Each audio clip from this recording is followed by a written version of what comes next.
The year is 1888, and London is the undisputed capital of the world, a gleaming beacon of industrial might and imperial wealth.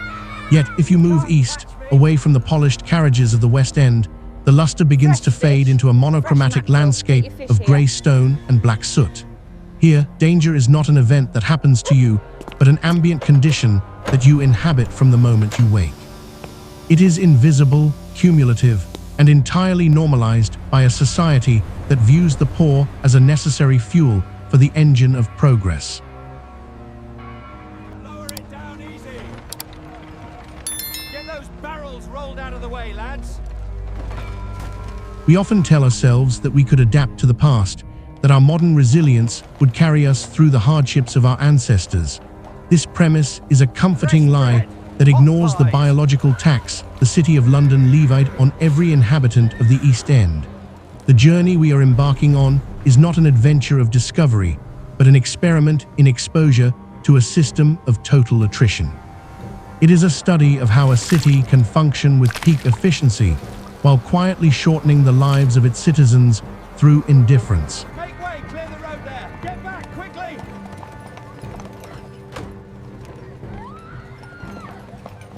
Our first stop is Whitechapel High Street, a massive artery that pumped the lifeblood of commerce through the heart of the district.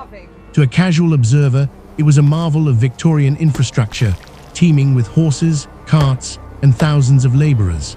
However, this street functioned as a slow-motion weapon, where the everyday environment worked to erode the health of everyone who touched it. The mud was not merely dirt, but a toxic slurry of animal waste, industrial chemicals, and human effluent that never truly dried.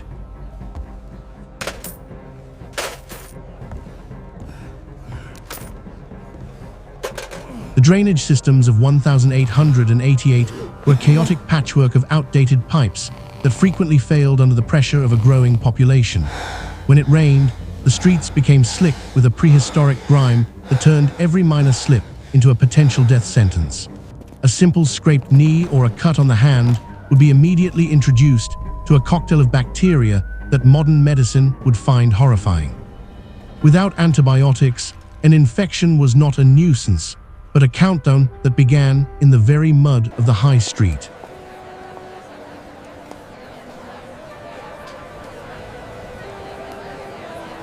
The disappearances, sir. Limited light served to heighten the danger, as the flickering gas lamps struggled to pierce the thick, yellow fog known as a London particular. This fog was a physical weight, a mixture of coal smoke and moisture that coated the lungs and obscured the treacherous footing of the road. People moved with a heavy, cautious gait, knowing that exhaustion was as much a threat as any physical obstacle. The street did not kill through sudden violence, but through the quiet, steady pressure of a lethal environment that offered no sanctuary. Out of the way, faster! Get back to your station now!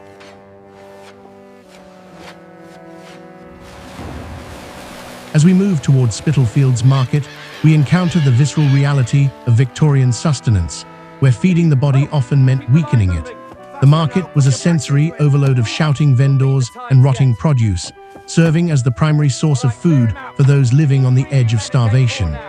Here, food access was a brutal survival calculation where price always trumped safety or quality. For the resident of the East End, every meal was a gamble, with a deck stacked heavily against them. I'll move when I'm ready. She was a sweet little dicky bird, tweet, tweet, tweet. In the year 1888, food regulation was in its infancy, and the goods sold in open-air markets were often adulterated to increase profit margins. Milk was frequently watered down and whitened with chalk or lime, while bread was bulked out with alum or even sawdust. These substances provided no nutrition and often caused chronic digestive ailments that further drained a person's limited energy.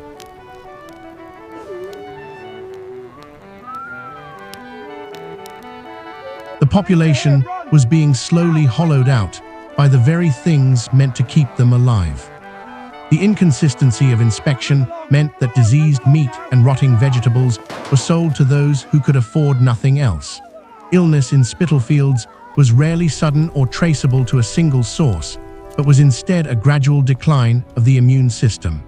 This created a cycle where nutrition sustained the ability to move and work, but steadily undermined the body's long-term resilience. The people were not living, they were merely delaying an inevitable collapse caused by a diet of industrial waste and deception. Faster! Pick those up immediately, you careless girl! He looks ready to burst. Keep working. When the sun set over the jagged skyline, the search for rest led thousands to the common lodging houses of the district. These institutions were the dark mirrors of the city's grand hotels, offering a place to lie down that failed to provide any true restoration. For a few pennies, a person could secure a spot in a crowded, damp room where the air was thick with the breath of dozens of others. These spaces were designed to preserve labor capacity for the next day, not to maintain the health or dignity of the individual.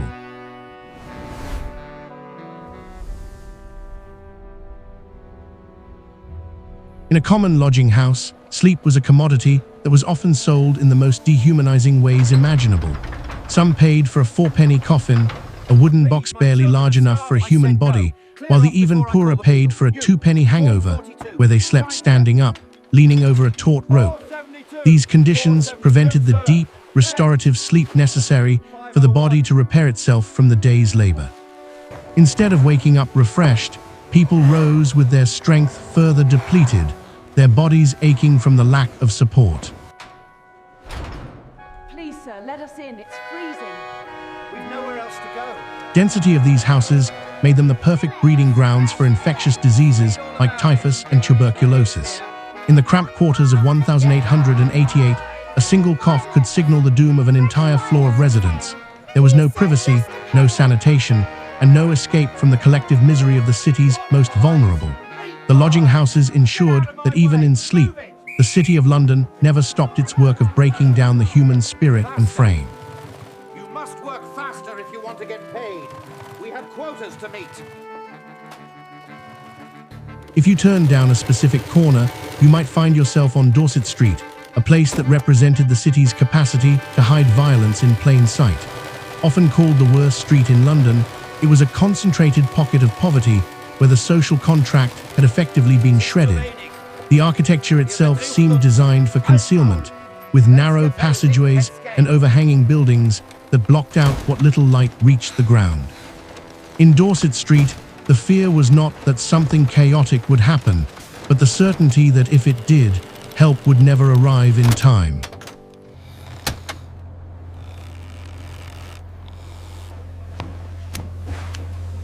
The population here was transient, a shifting tide of desperate souls who had fallen through every other safety net the city provided. Because people were constantly moving in and out, the bonds of community were weak, making it easy for an individual to vanish without a trace or consequence. Policing was limited and often reactive, as the authorities preferred to contain the darkness of Dorset Street rather than illuminate it. It was a space of strategic neglect, where the city allowed a certain level of horror to exist as long as it stayed within its boundaries. 1 penny for the lot. It's worth more than that, sir. The silver. Take the coin now or I'm leaving. The darkness of the street was more than a lack of light. It was a psychological weight that forced people to keep their heads down and their eyes averted. Attention was a dangerous thing to give in a place where everyone was struggling to hide their own vulnerabilities. This environment created a profound sense of isolation, even in the midst of crushing crowds. Dorset Street proved that a city does not need to be lawless to be terrifying. It only needs to be indifferent to the fate of those who walk its darkest paths. Look what you did. You ruined everything. It was an accident. Get out of my face. Not far away, Flower and Dean Street offered a different kind of horror through the sheer collapse of space and density.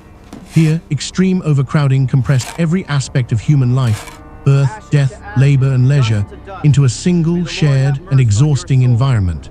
There were no boundaries between families or individuals, as every square inch of floor space was a valuable asset to be exploited. This density acted as a catalyst for a unique kind of social and physical erosion that happened without a single dramatic event. Wash away the grime and dust. In the work we put our trust. In the year 1888, the stress of living in such close quarters was a constant, low-level hum that wore away at the nerves of the residents. Disease did not just spread, it exploded, moving through the tenements with a speed that defied any attempt at containment. While the government occasionally acknowledged the problem with reform efforts like the Artisans' Dwellings Act, the results were often counterproductive.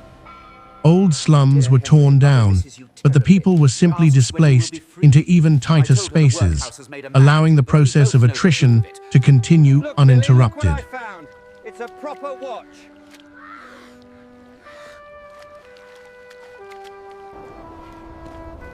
Flower and Dean Street was a place where dependency was the only way to survive, yet that very dependency made everyone more vulnerable.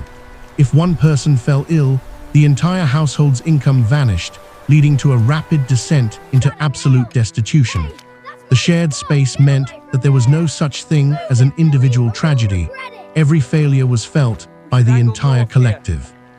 It was a masterpiece of unintended cruelty, where the human need for connection was weaponized by the city to ensure maximum suffering.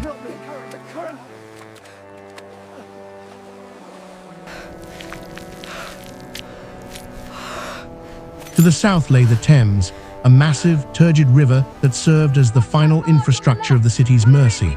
In the 1880s, the river was not the scenic backdrop we see today, but a neutral force serving commerce and waste disposal. It was the ultimate sink for the city's filth, carrying the chemical runoff from factories and the sewage of millions toward the sea. The water was a toxic brew, and the air near its banks was often thick, with a stench that could be smelt for miles.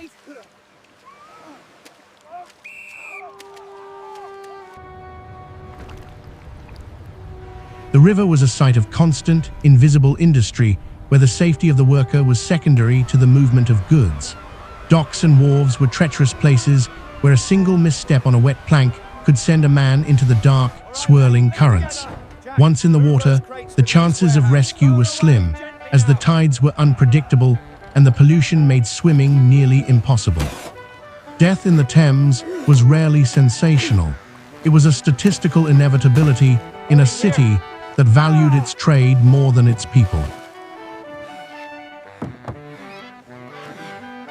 Watch your steps, Samuel. It's slick here. Keep it steady. Bring it left. The river completed the physical breakdown that had been initiated by the streets and the markets. It was the final destination for the city's debris, whether that debris was industrial waste or the broken bodies of those who could no longer endure. The Thames did not judge, and it did not care. It simply moved with the cold, mechanical logic of the tide. It was the perfect symbol for a London that functioned with incredible precision while remaining utterly heartless to the individual.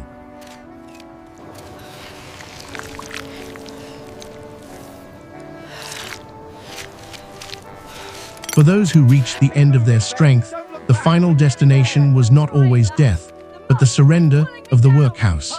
This was an institution designed to provide survival at the cost of every shred of human autonomy. Entry into the workhouse was a public admission of failure, a sign that the city had finally exhausted everything the individual had to offer. It was a system of regulated labor and deterrent conditions, intended to be so unpleasant that only the truly desperate would seek its help. Heave ho! Watch the line. Lower it down. Steady now. Clear the tracks. She's coming in. In the year 1888, the workhouse was governed by the principle of less eligibility, meaning life inside had to be worse than the lowest possible life outside. Families were separated, with husbands, wives, and children placed in different wings, often never seeing each other again. The work itself was intentionally monotonous and physically taxing, such as picking oakum or breaking stones. This was survival stripped of its soul, a way to keep the heart beating while the identity was slowly erased. Your name is recorded. Henceforth you shall be known as number 47. Put on your uniform and wait for further instruction. Did you hear what happened to number 34? The workhouse represented the ultimate victory of the city over the individual. It converted the remaining strength of the broken into a form of controlled, institutional energy. It was the place where the myth of survival finally met its end, replaced by the reality of existence under total control. To enter the workhouse was to step out of the flow of life and into a sterile, grey world of rules and rations. It was the final chapter in a story of attrition that began on the mud-slicked stones of Whitechapel High Street.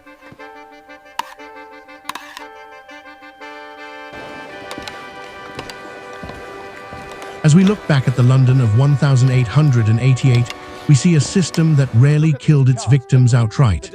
Instead, it was a city of pressure, consistently weakening the body and mind through environment, routine, and policy. Survival was not lost in a single moment of crisis, but was surrendered incrementally, penny by penny, and breath by breath. The question we are left with is not how people died in such a place, but how long anyone could truly last once the city began its work.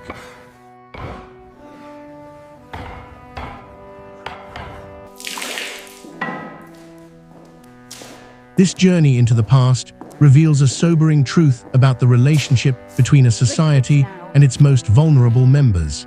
We see that infrastructure is never neutral. It either supports life or actively works to undermine it. The residents of the East End were not victims of bad luck, but inhabitants of a landscape that was engineered to harvest their vitality. It serves as a reminder that the health of a civilization is measured not by its wealth or its monuments, but by the safety and dignity it provides to those at the bottom of the ladder.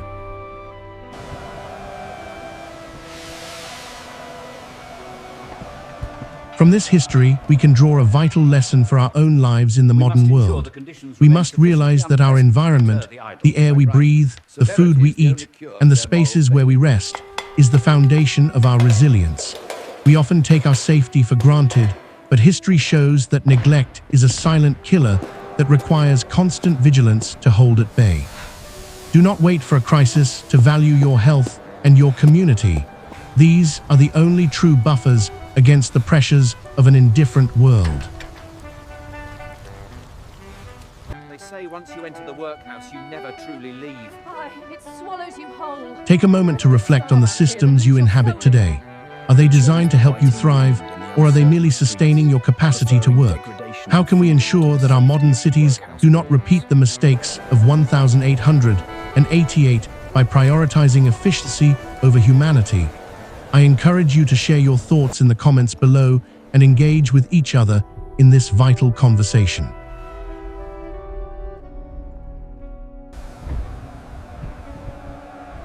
Thank you for joining me on this somber exploration of a London that history often tries to forget. If you found this story thought-provoking, please subscribe to the channel and share this video with others who seek the truth beneath the surface of history. Until next time, stay vigilant and remember that survival is never a guarantee. It is a choice we make for each other every single day. Acceptance of preventable suffering. What systems we've normalized that future generations will condemn. As a new day begins, the choice persists. Will we organize for profit or for human